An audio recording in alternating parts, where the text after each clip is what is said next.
Hey guys, it's Hillbeast here for Clannad Another Abridged commentary, episode 12, and this is the last for this season. Sad to see season 1 gone, but oh well. It was good while it lasted. Yeah, we had. I think we had a lot of fun, especially making this this episode. It was about just as fun as making episode 11. Continuing on, the voice actors hadn't returned from holiday yet, so I decided to pick up this episode too. So basically, me as my returning appearance as Kotomi and Chinose, which basically little did I know that I was going to be returning as her indefinitely from this point. But the fans seem to respond very positively to the character. The cursed violin. I think Kotomi's just a really likable character in general. Like, even ignoring like the abridging of it, she's still like a really likable character in the original. She's the sort of person in anime. She's quiet, but she's still pretty. She's smart. She's all the characteristics that you want in an anime character. But yeah, I agree. She's one of my favorites. In fact, I kind of felt more affection towards her than a lot of the other characters. I mean, I still had a lot of characters that I liked, but for some reason I felt some kind of drawing to Kotomi, still because of her innocence, I feel. I think the fact that she's so innocent makes a lot of people feel that she's likable, but at the same time I think that some people might not like her just because of it. But everybody that I talked to that's seen the series so far has told me Kotomi is one of their favorite characters. And also it seems as though she's a very fan-servicey character. I'm not sure if that was intended by them or not. well, she does come off a bit fetishy. Like, if you look at the Blu-rays and you look at some of the special features on them, and it's got like a big photo album and a lot of pictures in there of Kotomi with no shoes on, like implying she's a foot fetish. She's definitely the foot fetish. This is another playing on the voice actor joke here. This is me pointing out the fact that Kotomi's voice actor is a man right here. Yeah. Like, no joke, pointing out. This is also me making fun of, like, in the first few episodes where my voices were so rubbish, they sounded exactly the same. Like, in the first few episodes, I got a lot of comments. Like, it was mainly in the first episodes I've received negative comments. Like, in the more recent ones, I don't think I've gotten many. I can't remember, though, because I haven't checked.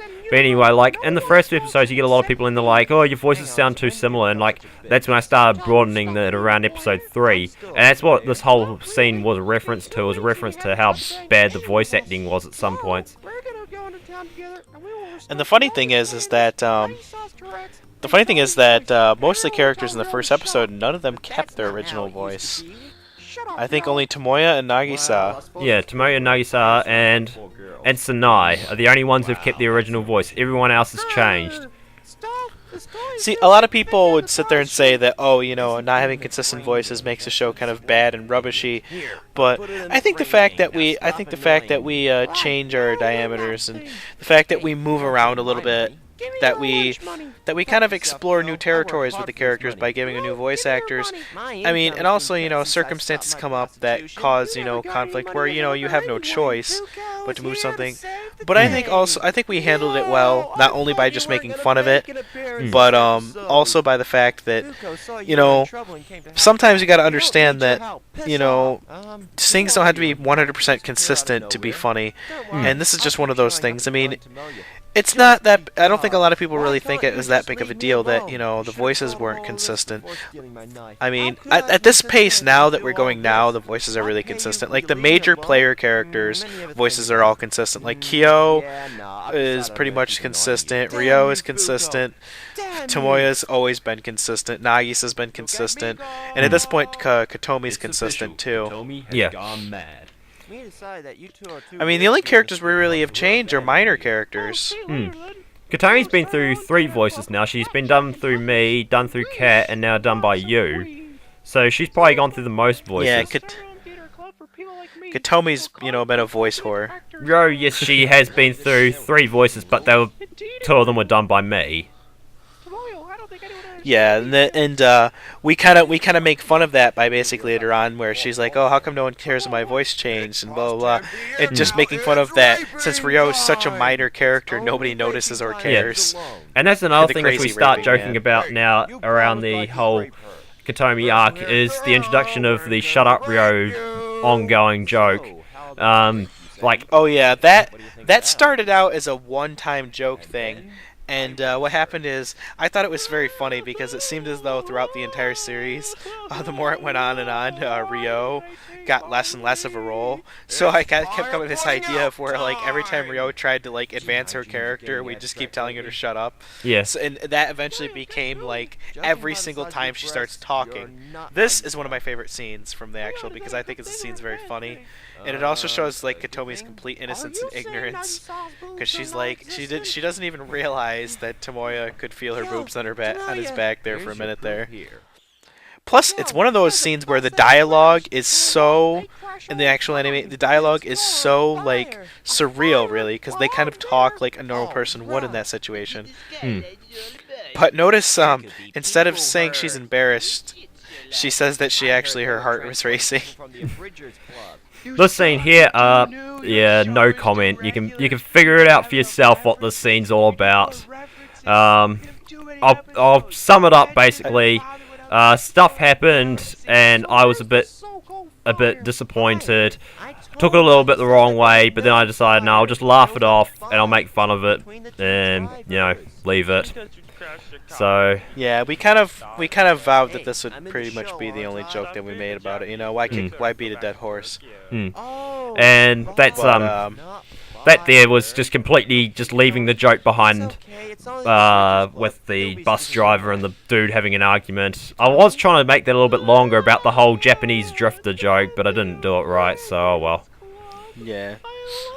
This scene is really strange in the actual anime because her crying makes her seem very awkward. Like, I think that, didn't you? I couldn't help but notice, like, her drawing style seemed really awkward when she started crying there. Like, her eyes became very ill-proportionate in comparison to what the normal character eyes look like. But it's still like, it's a nice drawing style still. Like, it looks a bit different, but it's still a nice drawing style. Yeah, Key makes great drawing style. I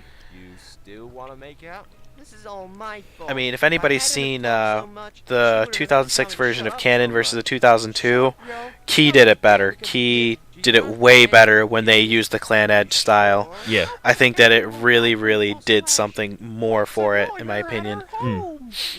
And also, this here's first reference for Nagisa going on about maybe she's dead. Well, actually, no, it's the second, because she said it earlier in the other room. But anyway, Nagisa now convinced that Kotomi's dead and a ghost and stuff like that.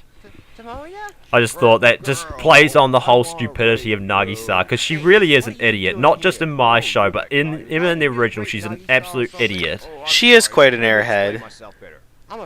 This crazy raping guy who doesn't understand the meaning of the word rape, pretty much. Yeah. Like originally we made him out to be a crazy rapist, which he is, but at the same time we made it so like he doesn't understand that raping is a bad thing, so he uses rape as like in his regular language as if it's a normal word that you just throw in conversation to enhance it. Yeah.